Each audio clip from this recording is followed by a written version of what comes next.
that will hit self-employed people as well, even if they're not on the payroll there. There's a couple other things that help. The small self-employed Schedule C individuals that have been tax deductions here for the last year or two that kind of fade out here at the end of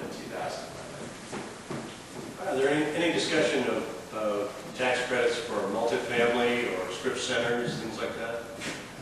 Additional ones. Like as far as just developing them, building them, rehabbing them, whatever, anything along those lines? I'm not specifically aware of anything along those lines, but it's always interesting to me to see, okay, well that would obviously, help things as well, and it's just interesting to see what's supported by credits and incentives, what's not, and how all the politics there work, because people would not necessarily think of taxes and incentives as a political thing, but they're probably our tax code's about as political a thing as you can come across as far as different parties' interests, things like that. At the risk, which might be on the spot, Tom's question just made me think. The qualified tax credit for the small business investment, to the extent that a development could be labeled within a single business context, does that fall outside of that qualified? I think so, because you have to have maybe if there was the specific industries, I'd have to look at that, but I don't think, I'd be surprised if commercial real estate or, landlord or whatever you want to qualify as fell within that space there. What do you think would, could you give us an example of what would probably fall under that? Like what would fall under that small business? Okay. How would it structure be and how would it kind of play out? Okay. Yeah. I'll give you an example. I don't know if anyone else here goes. UNCW has their entrepreneurship center has rocket pitch events where basically 5 or 6 startups make their pitch each quarter. Those companies maybe are looking for funding, loans, other things there. And so say one of those companies out there, say they want $25,000 to add a new employee where whatever they want to do with that $25,000. An example of that, either that business could get qualified, which it's kind of a process from what I've understood to do that, or if the easier thing for them would be if they could tie in with an investor that's in the micro angel fund.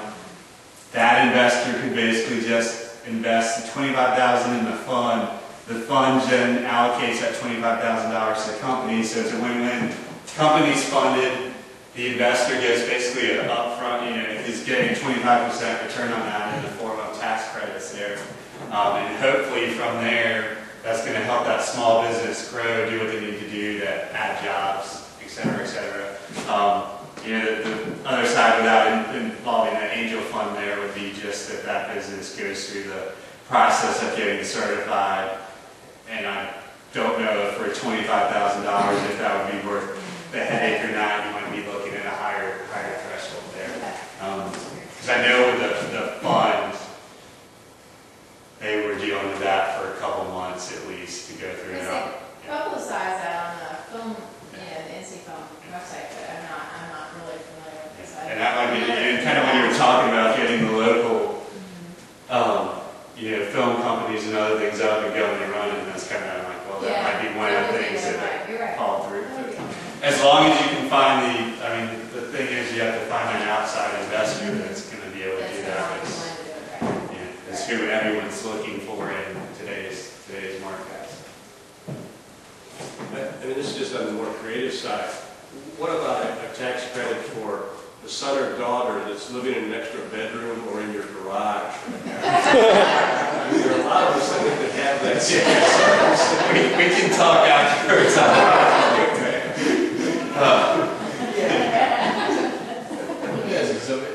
Is the whole system inherently flawed that you have to pay to get somebody to invest in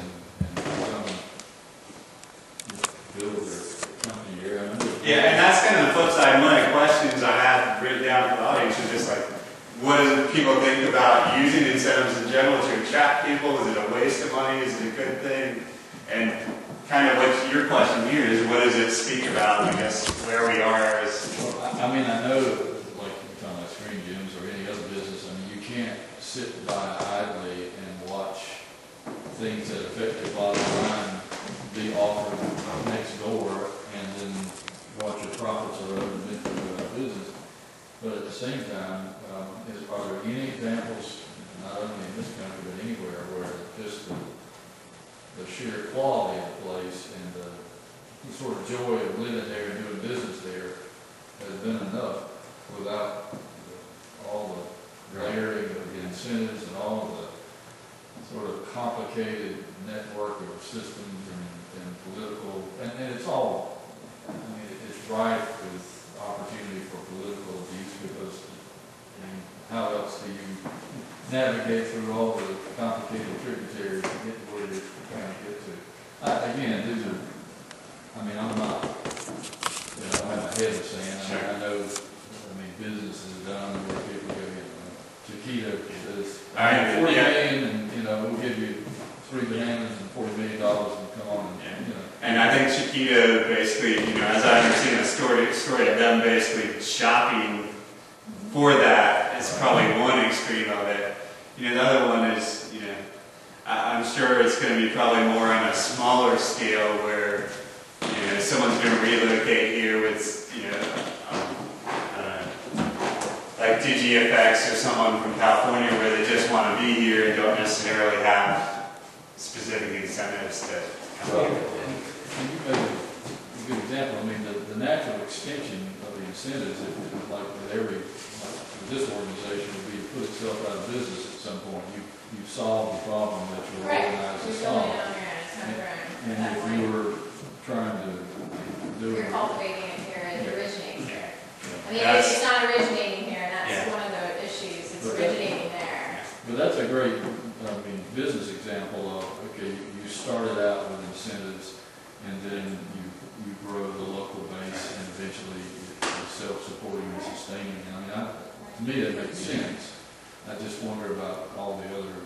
And I think that's what the state wants. Yeah, and that's kind of my view of hopefully nationally, you know, I'm pretty personally passionate like green building stuff, the renewable energy stuff. I mean, my hope is, and it may or may not get there, and there's been, you know, publicized things of government loans that have gone bad to solar companies and other things, but is to get those economies to scale up in that industry where the cost comes down and, you know, overweighs things. And I think the thought process is eventually, hopefully, you can remove the incentives unless, you know, in the case of film, we're still dealing with 5 other states that are throwing, you know, all kinds of things at it.